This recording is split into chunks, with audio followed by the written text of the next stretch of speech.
আমার ভাইপো গ্রাম থেকে শহরে পড়তে এসে আমাদের বাড়িতে থাকতে লাগলো। আর আমার মেয়েদেরকেও সে পড়াতে লাগলো। কিন্তু একটা কথা আমি কিছুতেই বুঝতে পারলাম না। আর সেটা হলো এই যে সে প্রত্যেক দিন বিকালবেলায় হলেই ঘরের দরজা বন্ধ করে দিত কেন? আর কি জানি বন্ধ ঘরের ভেতরে সে কী করতো। একদিন আমি ওর ঘরে লুকিয়ে গেলাম। আর এরপরে এটা দেখে আমার নিজের চোখে আমি বিশ্বাস করতে পারলাম না যে সে আমার বরের হঠাৎ মৃত্যুতে আমার জীবনে যেন একেবারে ফাঁকা মরুভূমি হয়ে গিয়েছিল। আমরা যে তিনটে মেয়ে আগে সারাক্ষণ নিজেদের মধ্যে ঝগড়া করত, এখন তারা একদম চুপ হয়ে গিয়েছে। নিজের বাবা চলে যাওয়ায় হঠাৎ করেই তাদেরকে ভেঙে চুরমার করে দিয়েছিল। অনেক কম বয়সে তারা তাদের বাবাকে হারিয়ে ফেলেছিল। বোধ হয় তাদের বাবার জায়গা তাদের জীবনে আর কেউ কোনোদিন নিতে পারবে না। আমি আর আমার মেয়েরা সময়ের সাথে সাথে সেই যন্ত্রণার ঘেরাটোপ থেকে বেরিয়ে আসতে লাগলাম। সময় তো কারোর জন্য থেমে থাকে না, কিন্তু আমাদের জীবনে আর আগের মতো থাকলো না। ঘড়ির কাঁটার মতো টিক টিক করার সাথে সাথেই আমরা শুধু আমাদের কাজটুকু করতে থাকতাম। এমন মনে হতো যেন কেউ আমাদের জীবনের থেকে সমস্ত রং মুছে দিয়েছে। এরপর আমার ভাইপো রাজু যখন এই শহরে পড়তে এলো, তখন আমার ফাঁকা ঘরে আমার খুশি পা রাখলো। তার এখানে আসার পর ঘরের সেই নির্ঝুম অবস্থা কেটে গেল। আর আমার ঘরের পাখিগুলো আগের মতোই আবার প্রাণবন্ত হয়ে উঠল। রাজু আমার মেয়েদেরকে আবার দ্বিতীয়বার পাচা শিখিয়ে দিল। কিন্তু সে আমার কাছে খুব লজ্জা পেত। আমার মেয়েদের সঙ্গে ওর খুব তাড়াতাড়ি বন্ধুত্ব হয়ে গেল। আর সবাই মিলে একসাথে ঘরের মধ্যে যেন সেই সুখের দিন নিয়ে এসেছিল। আমার মেয়েদের খিলখিলিয়ে হাসতে দেখে আমি আবার যেন বেঁচে উঠেছিলাম। আমি খুব অল্প বয়সে বিধবা হয়ে গিয়েছিলাম। আমার বিবাহিত জীবন টিকেছিল মাত্র 9 বছর। তার মধ্যে আমার 3টে ছোট্ট ছোট্ট মেয়ে হয়ে গিয়েছিল। আমাদের খুশির মেয়াদ ছিল অনেকটাই ছোট।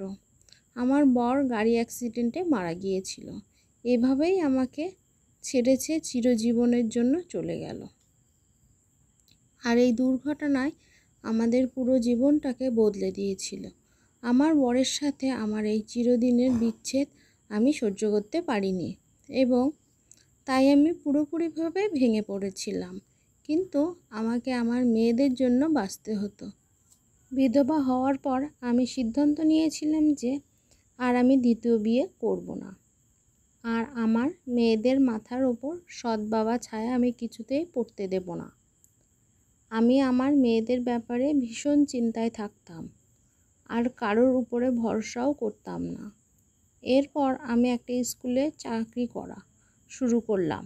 সকালবেলা আমি আমার মেয়েদেরকে স্কুলে পাঠিয়ে দিয়ে আর আমি নিজেও তৈরি হয়ে স্কুলে চলে যাই।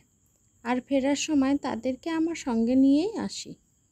আমার জীবনে এত বড় লোকসান হয়ে গিয়েছিল যে আমার মন অনেক বেশি মজবুত হয়ে গিয়েছিল। আর এবার তো আমি আমার জীবন একাই চালিয়ে নিয়ে যেতে পারতাম।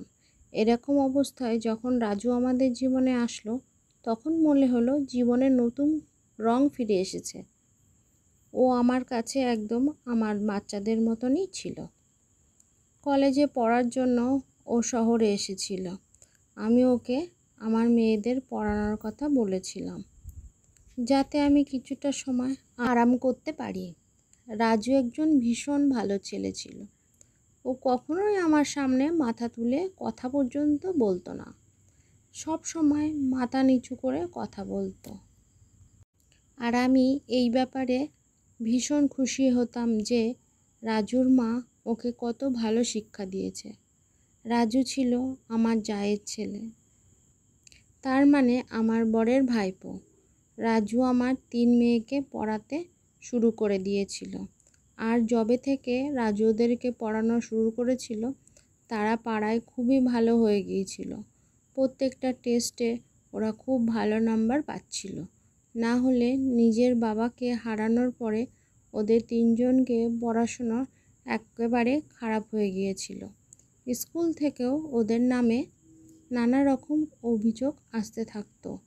কিন্তু রাজু ওদের তিনজনেরই পড়াশোনায় খুব ভালোভাবে সামলে নিয়েছিল। আর আমি ওদের পাশে বসে আমার স্কুলের সমস্ত কাজ সেরে নিতাম। রাজু আমার বাচ্চাদের সাথে কলেজে যাওয়ার জন্য বেরিয়ে যেত, আর আমাদের বাড়ি আসার পরই ঘরে ফিরত। আর ওর আসার আগেই আমি খাবার তৈরি করে রাখতাম, কিন্তু ও সব সময় নিজের ঘরে একা বসেই খেত। ও আমার কাছে ভীষণ লজ্জা পেত, আর আমি ওর সাথে কখনো জবরদস্তি করতাম না। ও 4 বছর আমাদের সাথে ছিল। আমি বিশ্বাস করতাম যে ও খুব তাড়াতাড়ি আমাদের সাথে মানিয়ে নেবে নিজেকে। রাজু আসার পর ঘরে ছোট ছোট কাজও হয়ে যেত।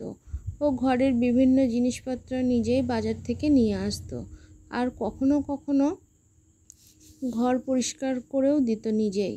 আমি কোথাও না কোথাও রাজুর মধ্যে আমার বরকে দেখতে পেতাম।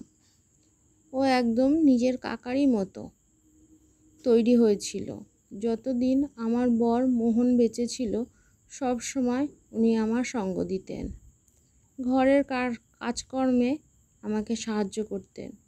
উনিও রাজুর মতো ছোট ছোট ব্যাপারে খেয়াল করতেন। আমার ও মোহনের প্রেম করে বিয়ে হয়েছিল। মোহন ও নিজের ভাইপোর মতো শহরে পড়তে এসেছিল, আর কলেজে আমাদের দুজনের বন্ধুত্ব হয়ে গিয়েছিল। এই সময় মোহনের কোনো আত্মীয় ছিল না শহরে, এই জন্য মোহন হোস্টেলে থাকতো। 5 বছর আমি আর মোহন একে অপরকে ভালোবেসে একসাথে ছিলাম। আর যেই না পড়াশোনা শেষ হয়েছিল, মোহন নিজের বাড়িতে আমার কথা বলেছিল, আর সবাই খুশি হয়ে রাজি হয়েছিল। আমার বাড়ির লোক তো প্রথম থেকেই মোহনকে জানতো, কেননা আমি বেশিরভাগ সময় মোহনের কথা বাড়িতে বলতাম। এই জন্য যখন মোহনের বাড়ির লোক আমাদের সম্বন্ধের ব্যাপারে আমার বাবার সাথে কথা বলতে এসেছিল, আমার বাবার সাথে সাথেই হ্যাঁ বলে দিয়েছিল। সেদিন আমি মোহনের বউ হলাম। মনে হয়েছিল যে আমার যেন সব স্বপ্ন পূরণ হয়ে গিয়েছিল।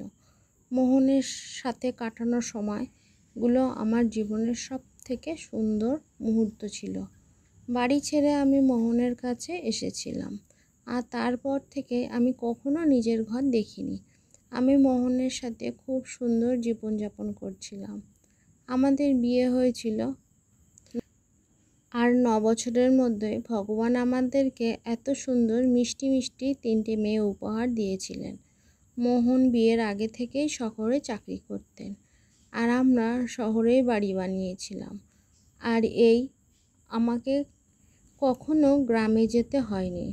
মোহনের বড় দাদা রাজেশ কখনো কখনো আমাদের সঙ্গে দেখা করতে আসতেন, আর রাজু মোহনের দাদা রাজেশের ছেলে। আমার বিয়ের সময় রাজেশের বয়স ছিল 10 কিংবা 11 বছর হবে, কিন্তু এখন সে 18 বছরের একজন যুবক হয়ে গেছে। আমার আর মোহনের বিয়ের পর আমরা একবারই গ্রামে গিয়েছিলাম, কিন্তু আমার কাছে তখন গ্রামের জীবনযাপন ভীষণ কঠিন লাগতো। এই জন্য আমরা আর দ্বিতীয়বার গ্রামে যাইনি, আর আমাদের জীবন সুন্দরভাবে কাটতে লাগলো। কোনো জিনিসেরই আমাদের অভাব ছিল না। মেয়েদের জন্মের পরে মোহন নিজের কাজ বাড়িয়ে নিয়েছিল, কিন্তু ভাগ্য বোধহয় অন্য কিছুই ইচ্ছা ছিল। একদিন সকালবেলায় মোহন হাসতে হাসতে চাকরির জন্য বাড়ি থেকে বের হয়েছিল। এরপর কখনোই সে আর ফিরে আসেনি। বরং কিছু দিনের মধ্যেই আমি জানতে পারলাম যে মোহন কার অ্যাক্সিডেন্টে মারা গিয়েছে। আর এই খবরটা আমার জন্য ভীষণ দুঃখের ছিল। আমি তখন খবর শুনে গ্রামে ফোন করে দিলাম, কিন্তু বোধহয় মোহনের আর আমার একসাথে পথ চলা এটুকুই মেয়াদ লেখা ছিল কপালে। সে কয়েক ঘন্টার মধ্যেই আমার সঙ্গ ত্যাগ করে পৃথিবীর ছেড়ে চলে গেল। আজও যখন আমি সেদিনটার কথা মনে করি বা সেই দিনটা আমার মনে পড়ে, তো আমার গায়ের লোম খাড়া হয়ে যায়। নিজের চোখের সামনে আমি আমার জীবনসাথীকে আমার হাত ছেড়ে চলে যেতে দেখেছিলাম। নিজের চোখ বন্ধ করলে তার মুখ আমার নিজের চোখের সামনে ঘুরতে থাকে, যে তার মেয়েদেরকে ভালোভাবে লালন পালন করে খুব ভালো করে বড় করব। আমি তাই সেই কথা রাখার চেষ্টা করে চলেছি। মোহনের ভাই রাজেশ মোহনের হঠাৎ মৃত্যুতে ভেঙে চুরমার হয়ে গিয়েছিল। আর মোহনের মা বাবা বেঁচে ছিল না। আর মোহন ছিল রাজেশের একমাত্র ভাই। মৃত্যুর পর রাজেশ আমাদের বাড়িতে আসা অনেক কমিয়ে দিয়েছিল। আর যখন সে আসতো তখনই তার ভাইয়ের কথা মনে পড়লে ফুপিয়ে ফুপিয়ে কাঁদত। এই জন্য আমি রাজেশের সাথে ফোনে কথা বলে নিতাম মাঝে মধ্যে। মোহন রাজেশকে বড়দা বলে ডাকত। যখন সে রাজুর পড়ার ব্যাপারে কথা বলতো তাকে আর শহরে পাঠানোর কথা বলেছিল, আমি নিজে থেকেই বলেছিলাম দাদাকে যে রাজুকে হোস্টেলে না পাঠিয়ে আমাদের বাড়িতে পাঠিয়ে দেন, যেন আমাদের ঘরে। আর এ তো রাজুর কাকারই ঘর, আমিও কারোর সাথে কথা বলার সুযোগ পেয়ে যাব। আমার কথা শুনে তো রাজেশের সমস্ত সমস্যার সমাধান হয়ে গিয়েছিল। কেননা উনি রাজুকে একা হোস্টেলে পাঠাতে একটু ভয় পাচ্ছিলেন। রাজেশ আমাকে বলল যে রাজু খুবই সাদাসিধে এবং লাজুক ছেলে, আর খুব তাড়াতাড়ি সবার সাথে মিশে যেতে পারে। আর আমিও দেখেছিলাম, আমাদের বাড়িতে এসেছিল 2 মাস হয়ে গিয়েছিল, কিন্তু ও এখনও আমার সাথে সেভাবে আমার কথা বলতে পারতো না। রাত হলেই সে খুব তাড়াতাড়ি নিজের ঘরে গিয়ে ঘর বন্ধ করে দেয়। তখন কি না আমি আর আমার মেয়েরা ড্রয়িং রুমে বসে একসাথে রাত্রিবেলায় টিভি দেখতাম, কিন্তু সে কখনো আমাদের পাশে বসতো না। আমার 3টি মেয়ের সঙ্গে তার খুব বন্ধুত্ব হয়ে গিয়েছিল। তারা রাজুর কলেজ থেকে আসার পর সারাক্ষণ রাজুর সাথে চিপকে থাকতো। আর আমার ছোট মেয়েকে তো সব সময় রাজুর কাঁধে চড়ে বসে থাকতো। রাজু ওকে খুবই ভালোবাসতো, সব সময় ওর জন্য চকলেট নিয়ে আসতো। আমি বারণ করলেও রাজু শুনতো না। কয়েকদিন ধরে আমার শরীরটা খুব খারাপ ছিল, আর আমি কিছুই বুঝতে পারছিলাম না যে কেন। কিন্তু আমি কাউকে নিজের শরীরের ব্যাপারে কিছুই বলিনি। আমার শরীরের ব্যাপারে কাউকে বলে বিরক্ত করতে চাই না। স্কুল থেকেও ছুটি নিতে পারছিলাম না। নিজের কাজ নিজের মতো করে করতে লাগলাম। রাতের বেলায় আমার শরীরটা একটু বেশি খারাপ হয়েছিল। তখন আমি নিজের ঘর থেকে বাইরে বেরিয়ে এলাম। আমার যেন দম বন্ধ হয়ে আসছিল, মনে হচ্ছিল। এই জন্যই আমি বাইরে এসেছিলাম। ছাদের কোণে একটা ঘর ছিল, আর সেই ঘরের মধ্যেই রাজু থাকতো। আমার নজর ছিল রাজুর ঘরের দরজার দিকে। কি জানি কেন যেন আজ এই কথা মনে হচ্ছিল যে রাজু রোজ রাত হলেই তো নিজের ঘরে চলে যায়, তারপর একদম সকালবেলাতে এসে নিজের ঘর থেকে বাইরে বের হয়। তার আগে নয়। তার ঘরের মধ্যে তো টিভি নেই, তাহলে এতক্ষণে ঘরের মধ্যে সে কি করে? শহরের অবস্থা খুব একটা ভালো না, আর গ্রামের ছেলেকে নেশা ধরানোর চেষ্টাও চলছিল। এজন্য হঠাৎ করে আমি রাজুর ব্যাপারে একটু চিন্তা করতে লাগলাম। 18 বছরের ছেলে, তার উপরে গ্রাম থেকে এসেছে, সাদাসিধে পরিবেশ থেকে এসেছিল। আর আমার মনের মধ্যে বারবার একটাই কথা আসছিল যে শহরের পরিবেশ ওকে নষ্ট করে দেবে না তো। যতদিন ও শহরে ছিল ততদিন অবধি ওর আমার দায়িত্ব ছিল, কেননা রাজেশ আমার ভরসায় ওকে পাঠিয়েছিল। তাই ওর কোনো কিছু হলে কি করে মুখ দেখাবো রাজেশকে? রাজু আমার বাড়িতে এসেছে অন্তত 3 মাস হয়ে গেছে, কিন্তু এখনও পর্যন্ত সেভাবে কোনো কথাবার্তা হয় না। কোনো কথা আছে যা আমি সরাসরি রাজুকে জিজ্ঞাসা করতে পারি। 4 দিন পরে আমার শরীরটা একটু ভালো হলো, আর যেই আমি নিজেকে একটু ভালো অনুভব করলাম, তখনই আমি রাজুর দিকে নজর দিতে লাগলাম। একদিন রাতে যখন মেয়েরা টিভি দেখতে লাগলো আর রাজু রান্নাঘরে চা বানাচ্ছিল, ঠিক তখনই আমি চুপ করে গিয়ে ওর ঘরে লুকিয়ে রইলাম। আমি জানতাম মেয়েরা 1 ঘন্টা পর্যন্ত টিভি দেখবে, তার আগে ওরা উঠবে না।